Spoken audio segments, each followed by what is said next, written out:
നമുക്കിന്നേ എളുപ്പത്തിലുണ്ടാക്കാൻ പറ്റുന്ന ഓട്സ് കൊണ്ടുള്ള നല്ല അടിപൊളി ഒരു ഐറ്റം ഉണ്ടാക്കിയാലോ എന്തുവാന്നല്ലേ അത് ഞാൻ ലാസ്റ്റ് പറയാം. ദേ ചട്ടി അടുപ്പേ വെച്ച് നെയ്യ് ഒഴിച്ച് അത് ചൂടായി അണ്ടിപ്പരിപ്പും ബദാമും എല്ലാം ഇട്ട് നല്ല രീതിയിൽ വഴറ്റിയെടുത്ത് അതിനുശേഷം ഒരു കപ്പ് ഓട്സ് എടുത്ത് അത് നന്നായിട്ട് വഴറ്റണം കേട്ടോ.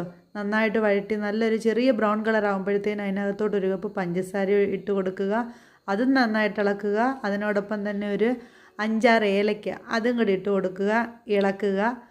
നന്നായിട്ട് ഇളക്കിയതിന് ശേഷം നമുക്കിവരെ എല്ലാം കൂടെ മിക്സിയുടെ ജാറിനകത്തോട്ട് തട്ടുക. കൂടെ അണ്ടിപ്പരിപ്പും ഉണക്കമുന്തിരിയും ബദാമും എല്ലാം കൂടി ഇട്ട് അടിച്ചെടുക്കുക. അടിച്ചെടുത്ത് ഇവരെ എല്ലാം കൂടെ ഒന്നുകൂടെ മിക്സ് ചെയ്യുക. അതിനുശേഷം 1/2 കപ്പ് പാലൊഴിച്ച് കൊടുക്കുക. എന്നിട്ട് എല്ലാവരെയും കൂടെ ഒന്നും കൂടെ മിക്സ് ചെയ്ത് അങ്ങോട്ട് ഉണ്ട പിടിക്കുക. നന്നായിട്ട് മിക്സ് ചെയ്തുകൊണ്ട് ഉണ്ട പിടിച്ച് അങ്ങോട്ട് വെച്ചേക്കുന്നത് കണ്ടോ. നല്ല അടിപൊളി ഓട്സ് കൊണ്ടുള്ള ലഡു റെഡി.